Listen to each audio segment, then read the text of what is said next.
Bonjour à tous et bienvenue dans la saison 2 des petits jeux en Python. Je vous rappelle brièvement le but de cette série, apprendre à programmer et bien sûr en Python. Mais surtout, sans se prendre la tête et même si possible, en s'amusant. Bref rappel pour ceux qui n'étaient pas là.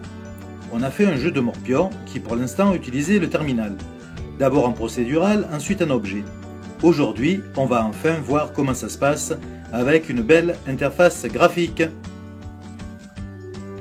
Je suis donc parti du code précédent que j'ai adapté pour une interface graphique et en particulier en utilisant la librairie Pygame. Pygame, comme son nom l'indique, permet de programmer des interfaces graphiques ou plutôt des jeux, effectivement, des jeux qui font largement appel à des interfaces graphiques et à des interactions clavier-souris un petit peu faciles pour l'utilisateur. Comme pour les versions précédentes, le code se trouve sur GitHub. À l'adresse, vous avez un raccourci ici pour l'atteindre. Donc vous trouverez le code et également les images, vu que cette fois-ci on a besoin d'images pour améliorer notre interface graphique. Vous avez donc le code de cette semaine, plus le code des fois précédentes du morpion et plus le code du jeu précédent.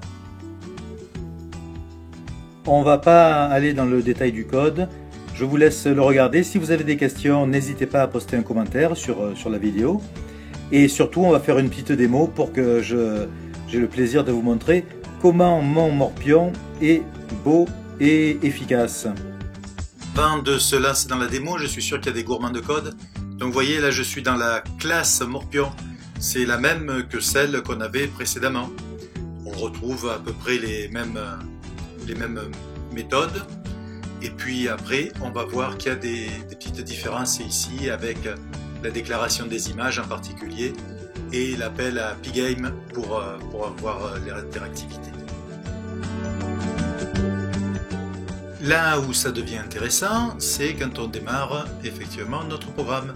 Alors j'ai représenté les ronds et les croix avec des images, des icônes un petit peu par défaut. Vous voyez là les places sont vides et donc ça joue, l'ordinateur joue automatiquement dès qu'on a placé notre pion et vous voyez que on fait des matchs nuls et plutôt.